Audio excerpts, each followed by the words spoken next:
Mesdames et messieurs, bonjour et bienvenue à la session de la revue de presse de ce jeudi 10 octobre 2024. L'attractivité de la Côte d'Ivoire n'est plus à démontrer. Fraternité Matin a souhaité fait Barça une avec les activités du vice-président de la République qui a reçu en plus d'une délégation du Fonds monétaire international les présidents de la Mauritanie et de la Guinée-Bissau qui séjournent à Abidjan.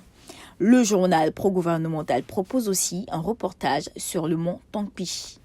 L'actualité est marquée par les préparatifs de l'opération de la révision de la liste électorale. Face aux députés hier, l'Avenir estime que sur bien de questions comme les allégations de fraude, l'audit de la liste électorale, Cubière confond les députés de l'opposition à l'Assemblée nationale.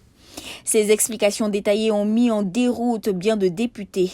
Le Matin, qui rend compte de l'événement pour sa part, constate que sur l'éligibilité à la présidentielle 2025, la CEI clôt le débat sur le cas Gbagbo. Toute chose qui fait dire à l'expression que l'horizon est davantage sombre pour Gbagbo.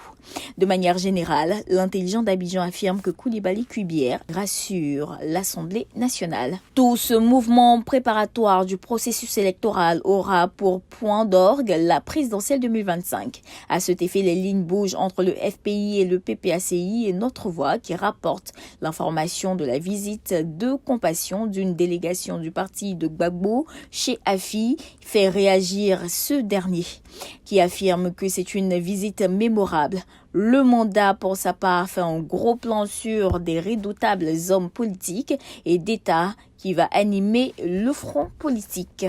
Et il s'agit du ministre d'État Kobena Kwasi Adjumani qui, pour l'échéance présidentielle à venir, est totalement déchaîné et repositionné. Pour le nouveau réveil, un autre acteur politique de poids remplit toutes les conditions d'éligibilité à la présidentielle. L'Inter livre les secrets du séjour Alassane Ouattara à Paris, les personnalités rencontrées et les sujets évoqués. Sur tout autre sujet, le rassemblement sur le déguerpissement de la forêt classée de Bonon rapporte que le ministre Amédée est porteur de bonnes nouvelles aux ex-occupants.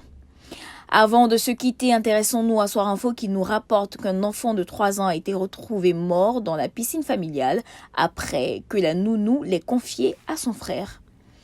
Terminons à l'international avec l'Inter qui nous mène au Cameroun où face aux rumeurs qui enflent, le gouvernement communique sur la santé du président Paul Biya. Ce sont là les titres des journaux à retrouver dans le circuit de distribution des e-press. Mesdames et messieurs, voici ainsi égrené l'essentiel de l'actualité. Nous vous donnons rendez-vous demain, même heure, même canal. D'ici là, portez-vous bien.